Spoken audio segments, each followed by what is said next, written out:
case, number is CU-2025-09, which is a conditional use permit request by Mary Pierce. Ms. Pierce is requesting to place a mobile home in a single-family R6 zoning district. The property is located in an established residential character area. The subject property is currently,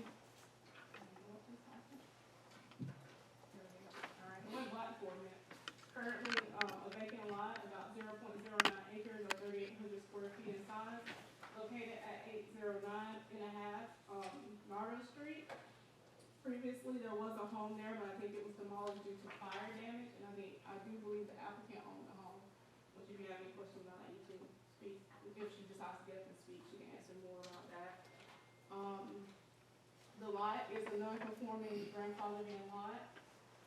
So once again, this is a view of the lot. You see that's vacant. You see two accessory buildings. In the rear of the property are two accessory buildings that will come up later because of the size of the lot.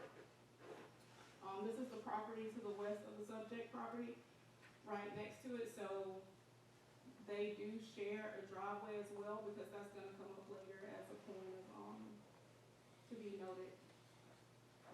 This is looking westward, westward street view of Nardo Street. This is directly north across the street from the subject property is located this mobile home as well as another mobile home. So in this community along this street, there are only two mobile homes on this street, and they both are immediately across from where Ms. Pierce is requesting to place her mobile home. This is the eastward facing view of Nardo Street. Here we have the site plan or sketch. As you can see, the mobile home fits. It is a tight fit, but once again, it was a grandfathered in non-conforming lot. However, the setbacks, she is still within the setbacks of the LBR. So for the minimum front is 20 feet setback, and on the sides it's 8 foot setback. As you can see, she's at 8.41, and the rear is 20, and she's at 20.82. So yes, a very tight fit. And this is where those accessory buildings do come in again, and you'll hear that later. And once we go through recommendations, the accessory buildings are sitting to the rear of this, which will affect that setback. This is a picture of the proposed mobile home. She has where the entryway is at the end of the mobile home versus being in the middle of the mobile home if it was turned the other way facing the street. So the end of her mobile home will be facing the street, and that will be her entry point. And the mobile home is 24 by 44. Once again, as you can see on here, 24 by 44, barely fit within those setbacks. So staff is recommending approval. We find it consistent with the comprehensive plan and conditional use review and recommend approval to the city council subject to the following conditions. Conditional use approval shall be granted for a mobile home as defined by the LBR in general accordance with the submitted site plan and schematic drawings. The home shall be placed on a permanent all masonry foundation with brick or brick veneer skirting. Conditional use approval shall be granted provided that two accessory buildings at the rear of the yard are removed. Once again, that condition, as I stated earlier, is due to the lot size. It's not a very big lot, and the mobile home is fitting, but it barely fits. But there's going to be an issue. There's going to be a tight fit if those accessory units remain there. Conditional use approval shall expire 2 years from the date of approval if no building permit for the manufactured home has been issued by the date. That's our recommendation. You have any Questions for staff? I know a lot of these units has got septic tanks. This will be good to there's a lot of them. This whole area has city water and sewer. It does have city water now. Yeah, and although I don't think it's a whole, because she did turn in utility connection site plan as well, and I'm not sure if it was in your previous packet or not. But, I was just curious, because I thought someone had. And even with the conditional use permit, there's a whole permitting, building permitting there, setting it up, inspected, usual process. Yeah. Yeah, question. Ms. Martin, did you say the applicant owned the lot prior to this request? Yes. And, the two mobile homes existing in the neighborhood right now, when were they established, do you know? I think that was a while ago, because if you look at it, it's prior to, definitely to the updated, regulations, as they don't have skirting, looks like on the mobile home, so it was definitely prior to that one. Many years ago. So it would have been many years ago before Long before the LDO. the LDR was amended Okay. to address that. Do you consider, additional mobile homes in this area a one-off and exception, or just something that you're happy with it based on this applicant's request? For this particular applicant, since how she owned the previous home, and the two additional, or the two mobile homes that are currently within the neighborhood are directly across from her, then staff has no issue with that. However, staff has, recommended in the report that additional analyses be conducted in this area since there are multiple vacant lots, and we want to try to do a little better about guiding the type of infill that goes into the community. Okay, with that last thing you said, just so I'll be clear, hypothetical question, you don't have to answer if you don't want to. If someone went in and bought 5 or 6 of the existing homes and demolished them and wanted to put in 4 or 5 mobile homes, would you be receptive to that? No, not if they were just going in to demolish them to put up mobile homes. I mean, that's a little different. I think we have to look at these it's a case-by-case basis, and this case is completely different. There was a home demolished due to fire damage. A while back. Yeah, a while back, and now she's able to do something with the lot. However, once again, we want to do analysis beforehand anyway, and try to guide the type of homes that go back into this community. And part of staff's thought process for this one is this is an iffy. A what? An iffy, to use a technical planning term. Iffy. This neighborhood has very few mobile homes. It only has 2. And coincidentally, both of them are right here across the street from the subject property. This property itself is a non-conforming lot of record. It is too small. Placing or constructing a site-built home conventionally on this lot is difficult.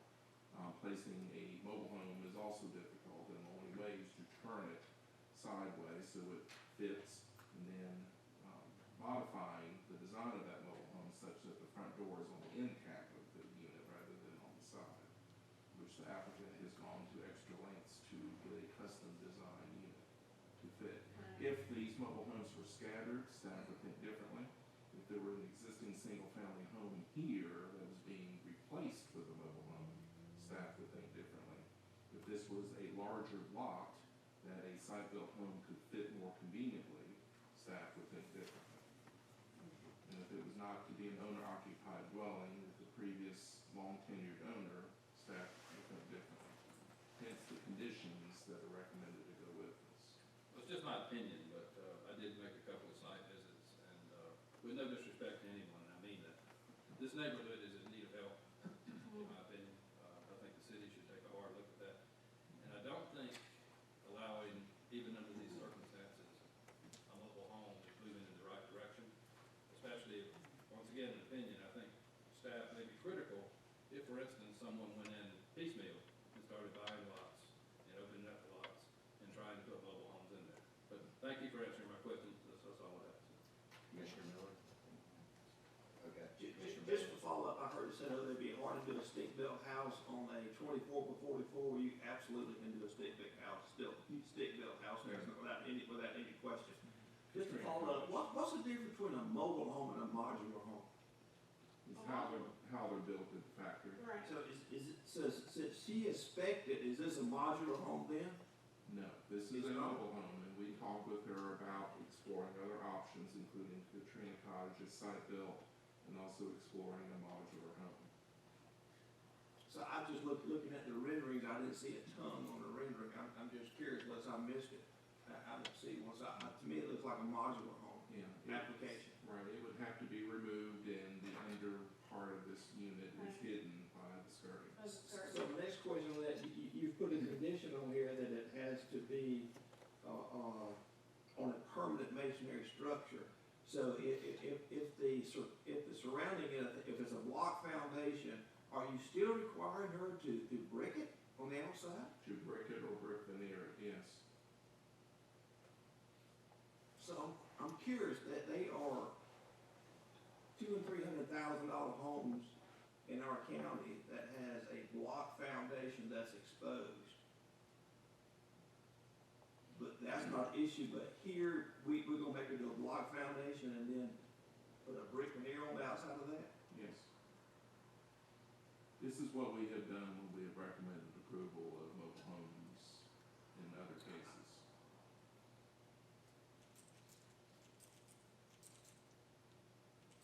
In your packet is a copy of the city's design standards for Class A mobile homes. I think on page 4. But this is something we have routinely required. So just to clarify, the difference typically between a mobile home and a modular home. Mobile home is pulled in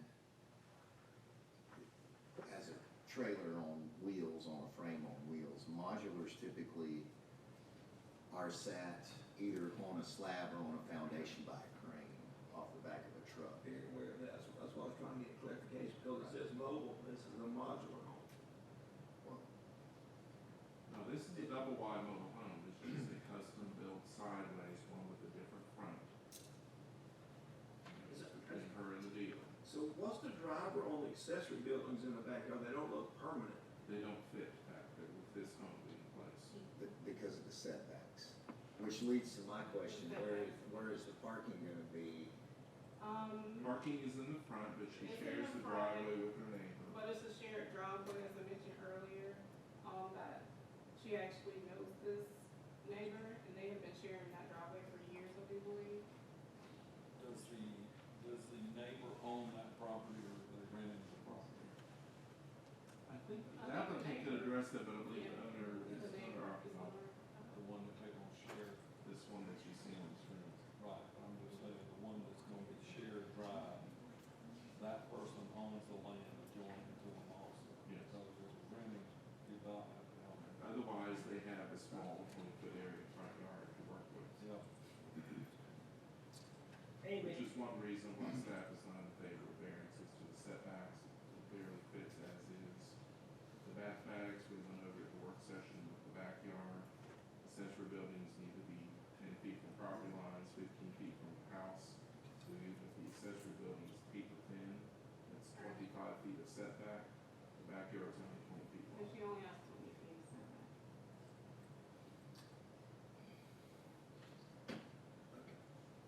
Amy, Yes, sir? what was on this lot before? Was it a mobile home or a house? It was a house. It was a house? Yes, Okay. it was a stick built house. And looking at the aerial view, to the left, to the right of the property, is that vacant property? Is that another It's lot? a vacant lot. It's Did the another, applicant consider possibly purchasing that to give them more space? That would be a good I'm question not for sure, the them. applicant is here, so Alright, she I would can ask that. probably answer that. I'll say that for the applicant. Mhm. All right, well, let's go ahead and move forward and call the applicant. Is there anyone that would like to speak in support of this case? Please step forward. Please state your name and address. My name is Jessica Godwin, and 3201 US Highway 41, Clinton Homes. Up to the night, I can't hear I'm you. sorry, Jessica Godwin, 3201 US Highway 84 West, Clinton Homes. The difference between a modular and a manufactured home is one is built, the manufactured home is built to HUD code, which is federal building code, and the modular is built to state and local building codes. That's the difference. One's put on a stem wall, and one stays on its foundation that it's built on, and you can put a brick veneer around it. You can retire the titles, claim homestead exemption, becomes a permanent foundation, just like any other home with a crawl space for all intents and purposes. They're built with 2x6 sidewalls, 16-inch on centers, better than some stick-built houses today. This one in particular comes from one of our upper echelon manufacturers. It's not a special custom-made home, it's built that way. It's planned to build that way. We have that, we sell that house all the time. It's just a front-end loader house. That front door is on the slim side of the house instead of the broad side. That's all. Just like any other park model house you would see. That's how it's designed. And it has decking texture floated drywall on the inside. State-of-the-art Samsung appliances throughout the whole thing. It's very nice. It's not a half-built home. It's a very nice home. It looks nice. And the biggest difference is it's under $100 a square foot. So there's your biggest difference. It's affordability. It's affordability with the company, the customer versus $200 a square foot. It's half the price. It's affordable for people. So, That was gonna be one of my questions, what the cost was, but under $100 a square foot, that answers that. Any questions for the applicant or Mr. Quarterman? yeah, Miss Mary's here. Okay. Miss Mary. Good evening, how you all doing? Okay, your question was about And what is your name? Mary Pierce. Mayor Peters? Okay, you, Miss Peters.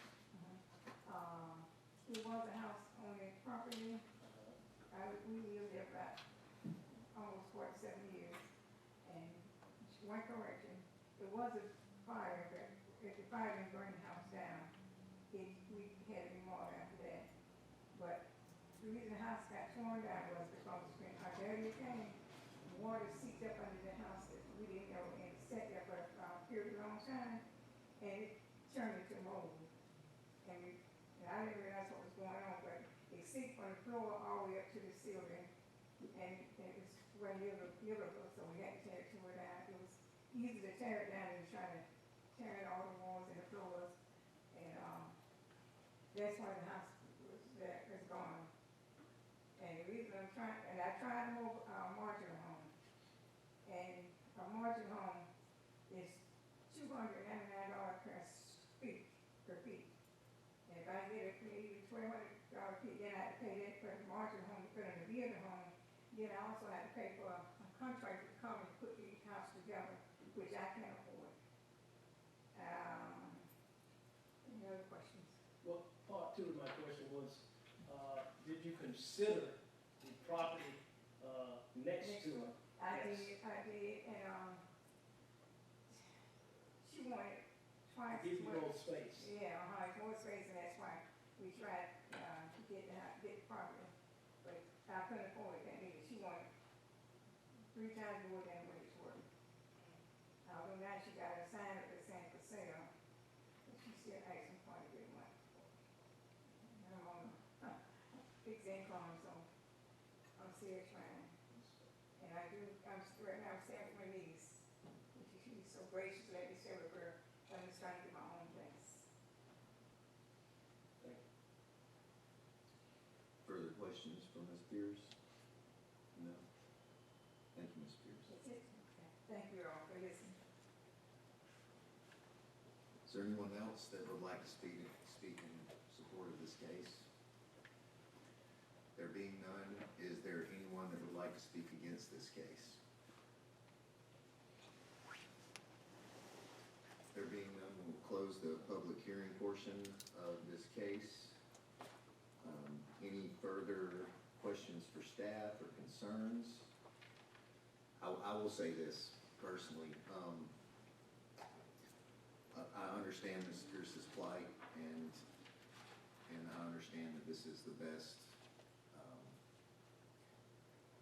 way forward for her, but I do worry that it sets a dangerous precedent in these neighborhoods that are,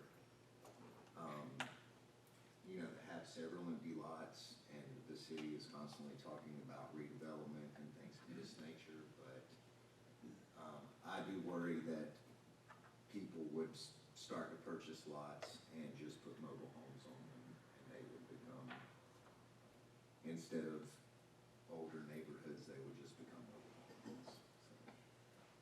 So,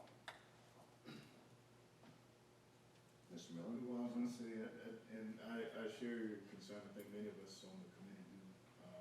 I know that there was some conversation that Mr. Martin had with us, about a year ago about some of the changes that were taking place, and that was why, some of the guidelines were set in place for, blocking and bricking the brick, facade on the foundations of these mobile homes, which is, as Commissioner Bailey and I were kind of discussing, the added expense.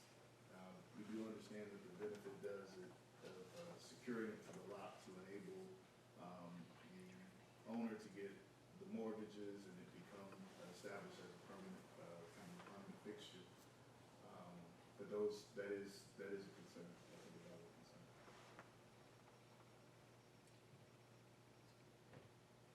As far as the foundation is concerned, I feel like leaving it with skirting would allow more flexibility within the neighborhood if something were to happen and, if the neighborhood was being redeveloped, but, based on the cost of under $100 a square foot, I don't know what else she could do that can match that kind of affordability, so. Anything further, any further comments? Well, yep, we will, entertain a motion on this case.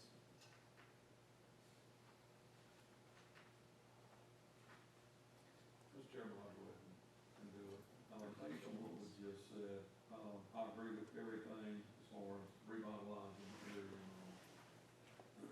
However, I think they're doing the best they possibly can do at the present time with what they have to work with. And by breaking it, it's going to make it look more like a house versus skirting, as you indicated. So, in reference to CU-2025-09, I make a motion, we recommend approval. Second by Commissioner Miller. Is that with the conditions? With the conditions, with the conditions. So Tom, with your condition, I'm hung up on number one, I'll be honest with you. Are you gonna require it brick or some kind of skirting around this thing?